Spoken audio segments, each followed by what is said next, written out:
Hello everyone and welcome to a brand new video. Today I'm going to show you how I implemented the elemental attributes to my weapons and characters in the game. I will also make a tutorial about this and I will upload my code for anyone who wants to follow along. So without any further ado, let me show you what I've done. Alright, I added these attributes to my gameplay ability system attribute set. Those are fire damage, electricity damage, magic damage, water damage, poison damage, and nature damage. For each one, I created a corresponding resistance and effect value. The elemental damage is going to determine the damage that is going to be applied. The elemental resistance will factor this damage, and the elemental effect is the elemental damage someone has received in a certain amount of time. Alright, watch. If I go and pick up a sword, it says 5 attack damage and 18 fire damage. Okay, if I take it, an enemy is going to spawn, and if I equip it, we're going to see his health bar. Now, when I hit him, a small box is going to appear in the top left corner, which is going to be filling up the effect bar. Watch. As I hit him, the small box is filling up, and his material is changing depending on the elemental effect that it's applied on any time. Alright, as you can see, it slowly decreases, and if I hit him again, it's going to stop decreasing for a while, and then it's going to start again. Now, if I take a fireball, for example, as you can see, it also deals him elemental damage. Alright, let's see what happens when this meter gets full. Let's spawn another enemy. Alright, I'll throw him 3, 4 fireballs. I don't know how many exact do I need. Let's see. 1, 2... Alright, 2 fireballs were enough. And as you can see, the meter is full, and it spawned an aura around him, and the material has turned red. Now it's slowly decreasing, and if I hit him again, it's going to be full once again. I will also add a code to slowly decrease his life when the elemental effect is full, but I will do that later. Alright, let me show you how I've done this. Alright, in my attribute set, I added the attribute. Here is the fire resistance, max fire resistance, electricity damage, and all the others. Also, in my post gameplay effect execute function, I made it so that when an attribute is full, it grants a gameplay tag to the player. For example, if the nature effect is full, it's going to add the tag attributes.natureeffect.full.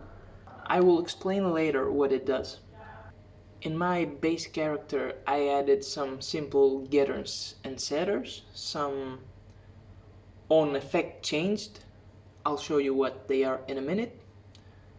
And some functions to be called when an effect gets full. Now, this code right here calls an event on my blueprint when an attribute changes value or when an attribute gets full. It will call an event on my blueprint and I will make the rest of the code there. Alright, let's get back into the editor. As you can see, I have an event for when the fire effect gets changed and all the others, but I will tell you about the fire one. It's the same about the others. I have an event for when fire effect is applied to the character, and I have an event for when the effect gets full. But you may ask, how is the fire effect applied to the character? First of all, as I show you, it's by melee attacks. In my melee based gameplay ability, I added a piece of code that sends a gameplay effect to the target that got hit. which has a gameplay effect execution calculation class, which is made in C++, and I'm gonna show you right now how it's done. Alright, if we take the fire damage execution calculation class, as you can see, I only override a single function, the execute implementation, where I take the attributes that I want to capture for the calculation, and then I make the calculations that changes the fire effect done on the target that got hit. If the elemental damage is greater than 0, it's added the hit tag for the specific effect that was applied. What it does is that it stops the regeneration of the current effect. For example, if I get hit by fire, the effect is going to last for some seconds, and then the fire effect is going to decrease bit by bit. I made a gameplay effect that slowly decreases the effect done, and it's an infinite and periodic effect, which means that it's always running unless this tag is applied to the target. So when I hit someone, I applied the hit tag, and the hit tag is going to apply a gameplay effect to the target, which is going to block the regeneration of the elemental effect. So let me show you. When a character gets hit, the elemental effect doesn't decrease for some seconds. As you can see, it's frozen, and now it slowly decreases back to 0. Now if I hit him again, it's going to stop for some seconds, and now it decreases again.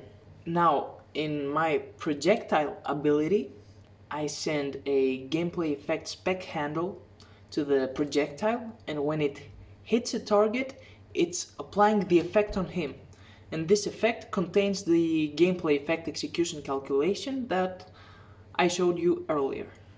Alright, this is basically the system. Now let me show you what's going to happen if I have multiple elemental effects in the same time. We'll find the water damage, let's say it's 10.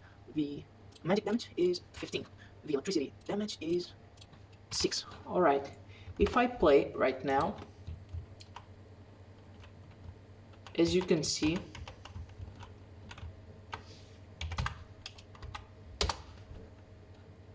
many of my elemental damage are not 0, which means that when I hit the target, all of them are going to be applied on him.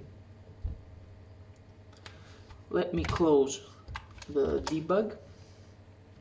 Alright, if I hit him, as you can see, many bars are filling up, and these are the different effects. Each effect has its own color. Fire is red, electricity yellow, water blue, and magic purple. Also, let me show you something I forgot. This has 12 water damage. Okay, let's take it. And the color the enemy is going to get is the highest elemental effect. For example, if I have 80 water and 60 fire, it's going to turn blue. Alright, let's start hitting this guy up. Alright, now that the water effect got full, as you can see, he turned blue and a water aura spawned around him, which is what should happen. Now it slowly decreases and he's gonna turn normal again. Alright, that was the video for today. I will also make a tutorial. This was more of a showcase on what I've done. And yeah, I will see you all in the next one.